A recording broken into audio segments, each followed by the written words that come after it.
What is going on, guys? Welcome to another video. Bryan Blacio here. So today is a special day because it is a back day. Back day is the most important day of the week because it is the biggest weak point of mine. So it's something I've been working on for the last few years. So in this video today, I'll be showing you exactly what my approach is when it comes to fixing weak points, and in particular my back, because it used to suck. I mean, it still kind of sucks, but it sucks just a little bit less. Every time I compete, that was the same feedback. My back needs to get better, my back needs to get better. Like show after show is the same feedback. Anyways, right now we're about to head to the gym. We have a muffin to grab onto before we head to the gym, and then I'll show you guys what I'll be doing. If you guys enjoyed the video, please hit a like because it helps the channel grow. Also, if you want to see the next video that I put out, hit that subscribe button and also the little bell button, because then it actually tells you when I post it. In case you're wondering which muffins I get, I love the ones from Trader Joe's. Today I'm trying out the cinnamon coffee one. These are the macros. Yeah, they're quite hefty for 40 calories, but I will say I don't know what it is about these particular muffins, but they digest so well. Just look at it, look at this beauty. And yeah, so that's what you want whenever you're looking for a pre-workout snack or a pre-workout meal, something that digests easily and gives you a pretty good pump. So we're gonna kill this muffin real quick, and then we're gonna head out to the gym. I almost dropped this, holy crap.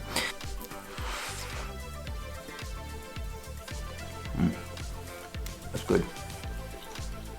By the way, it's still 13 weeks out, so luckily we still have these muffins.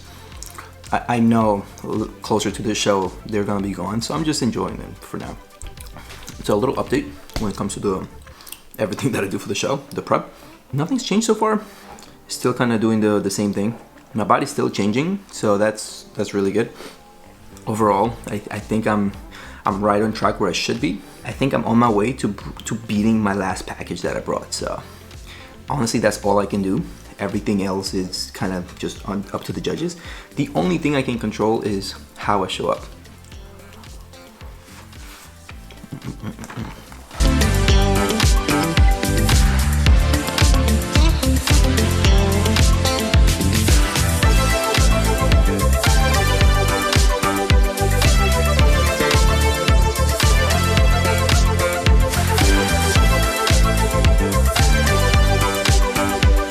There are 5 things I wanted to cover on this video. Just 5 things that I've kind of used on myself, and it's taken me some time to really learn, because it's easy when someone tells you what to do, but then it's another thing when you like really internalize it and apply it. The first one is the muffin. So when it comes to certain body parts that you're trying to bring up, meaning if they're a weakness to you and you're trying to focus on one particular body part, you need to eat around those days. You need to have a slight increase in your calories. That can be something like the muffin that I just had, but to some people that might be way too much calories. So you have to play around with your macros. Now, it doesn't have to be a big increase. It can be something as slight as 100, 200 calories right before you work out. I recommend something easily digestible, something that won't sit on your stomach for too long or might cause you to throw up or just make you uncomfortable during the workout. That muffin is amazing for that. It's 400 calories. It just like goes right through you, and the pumps on that are amazing. One of the reasons why we're still having the muffin is because we made a change to the plan with my coach a few weeks ago, and as soon as we changed to that plan, I was just flat the entire time. And as soon as we introduced the muffins before the workout, oof, it made a massive difference. But again, you know, you gotta play around with your macros, what works for you. My metabolism has increased over time, so I can afford the calories from muffin.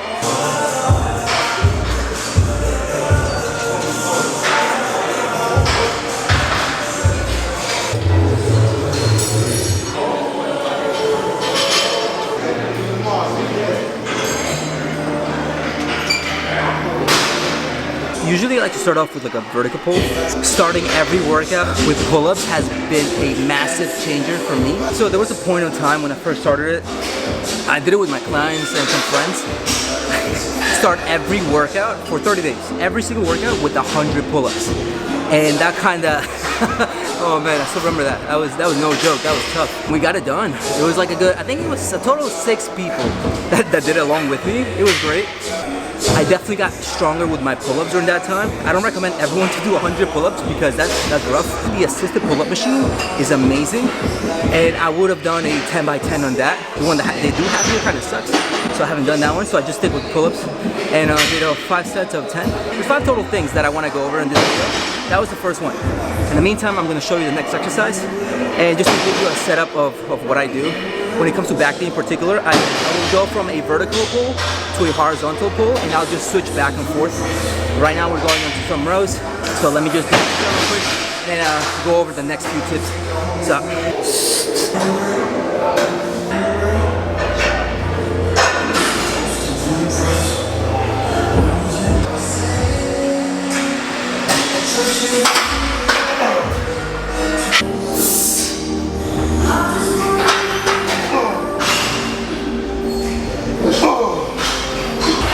Nah, come on, one more. One more. Up. Easy.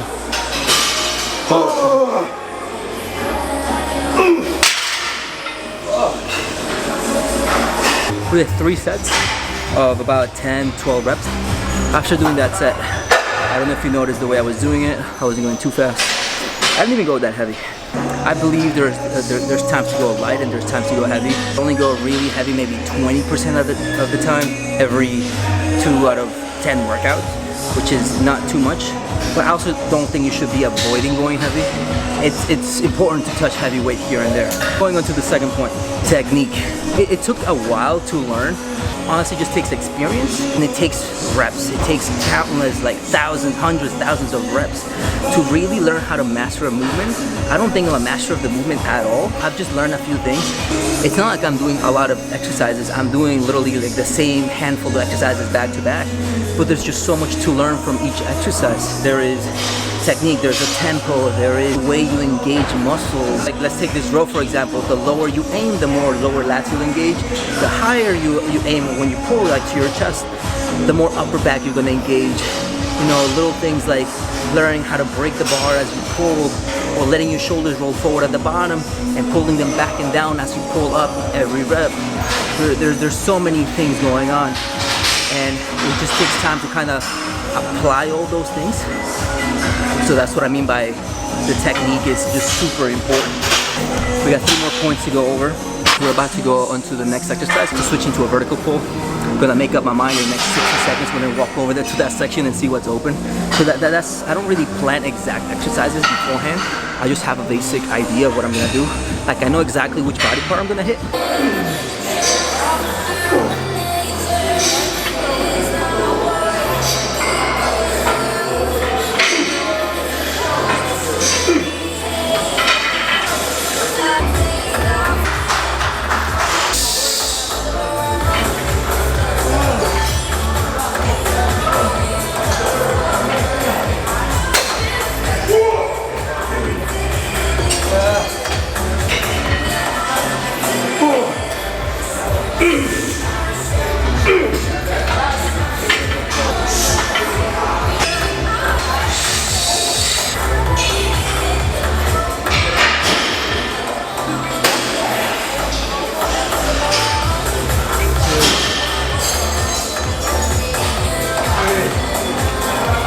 The movement that I just did, I'm not 100% sure what machine that was.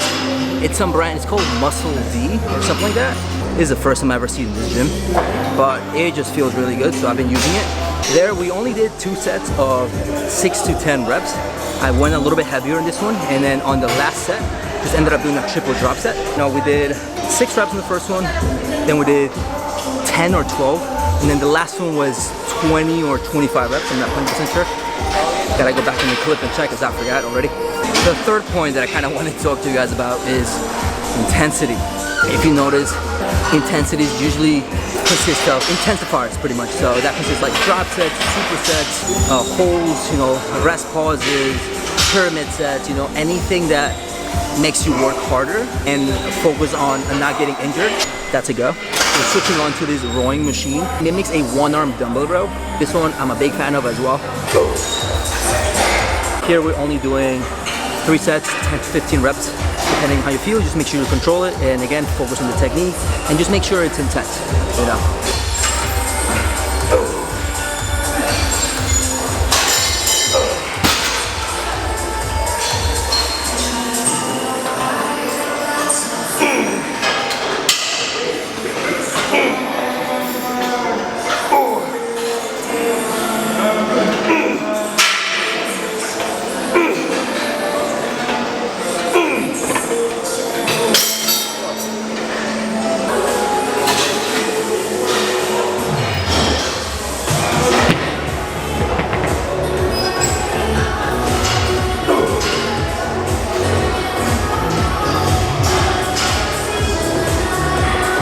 We're now switching back to another vertical pull. So usually for the end of the workout, I try to keep it a little bit more on the isolation side. So one arm at a time, because you can really isolate the lat. And if you notice, I'm not going super heavy. I'm just trying to really control and really squeeze. So the main thing that I'm thinking about is getting my elbow as close as I can to my hip without kind of moving my torso. So I'm not twisting, I'm not crunching. I'm trying to keep as steady as I can, and the only thing that is moving is my elbow going down and my shoulder going back and down as much as possible. That's gonna be the finisher for today. Just 5 movements, which brings me to my next point, which is number 4, and that's progressive overload. I don't want to emphasize too much the progressive overload part, but I put it in there because I still think it's super important.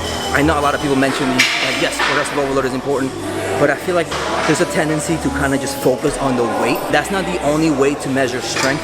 It's not just how much you can lift, it's how you lift. That's really the main factor on progressive overload that I'm referring to. So how well you can control the weight. It kind of ties off with the technique one too, but I wanted to separate them because they're 2 different things, but they're very similar to each other. You know, they go hand in hand. Getting stronger isn't really the focus. Like, you'll get stronger naturally as time goes on. You should not be doing the same weight that you did 2 years ago. You know what I mean? That's what I mean by progressive overload, and not to just focus on the weight. You should be lifting slightly more, you know, instead of 135, you should be doing 155 or something, you know, but it should not be exactly the same. And if you are doing the same weight, those 10 reps should look night and day. And even then, I wouldn't say 3 years or 2 years. You should definitely be lifting more weight in 3 years. But the point is, you should be more emphasizing, okay, how can I cause the most pain? How can I make this the most efficient as possible? Not so much how much weight you can put in the bar. That was actually a pretty good workout. My lats are pretty pumped. But anyways, I'm gonna end it here because I need to run. I'll go over the next point in a minute.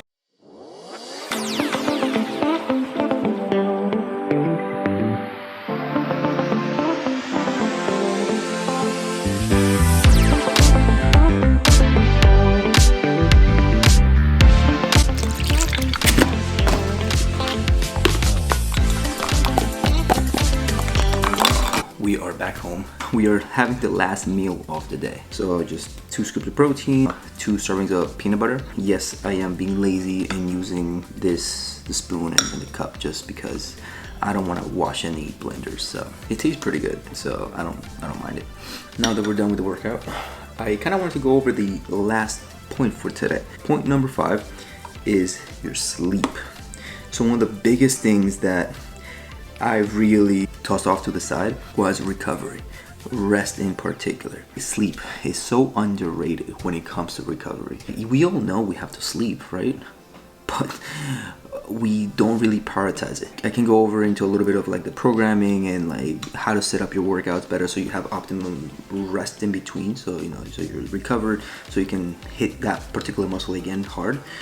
But at the end of the day, in my experience, most people do a particular thing, like a particular like either program or like split for some time, and then they'll switch it up and then they'll switch it up. So point is, we're always changing things up. So in the next, you know, this fitness thing is not like a few weeks thing. It's not like a few months thing. It's your entire life, it's years. So in that period of time, I think what really takes priority is not so much how many rest days you're taking, but how many hours you're sleeping every day. That's, at the end of the day, that's what really matters, and that's what makes the biggest difference in your workouts. I still struggle to this day, but I work on prioritizing my sleep. So I will say no to certain things, to certain like if someone invites me to go out, if it's too late, sometimes I'll say no. And if I do end up going out late, I'll make sure to adjust my day the next day, make sure that either I'm able to sleep in, or that like I'm taking a rest day the next day, or that like, you know, that is a smaller muscle group that I don't like, I'm not doing legs and going out the night before. Those are the things you kind of have to like adjust within your own life. So that was the last one. This little list is something that I wish I would have known back like 10 years ago when I first started working out. When it comes to technique in particular, oh man, that's something I really struggle with. So that's kind of what I've learned, honestly, the last 11 years on how to bring up weak points, particularly my back. Yeah, that was a big issue for me. It's something that I've always kind of struggled with, and it's getting better. You know, one, I needed time. Two, I just needed to do everything on the list. You know, I always did everything to a certain degree, but just really internalize it and apply it constantly. That is the biggest factor. This is not just like a get a six-pack in 6 weeks. These are 5 principles that you need to apply for the next few years for you to be able to see results. So yeah, guys, that was the end of my list. Hope you guys got something out of it. If you didn't, maybe it served as a reminder to focus on certain things. I hope you liked the video. If you got something out of it, please hit a like. I'm trying to grow the channel, trying to be more consistent with this and share everything that I've learned. If it helps you and you think it might help someone else, you can share it with someone. You can click the subscribe button for the next video that I upload. So I'm gonna finish this meal and I will catch you guys on the next video. Peace.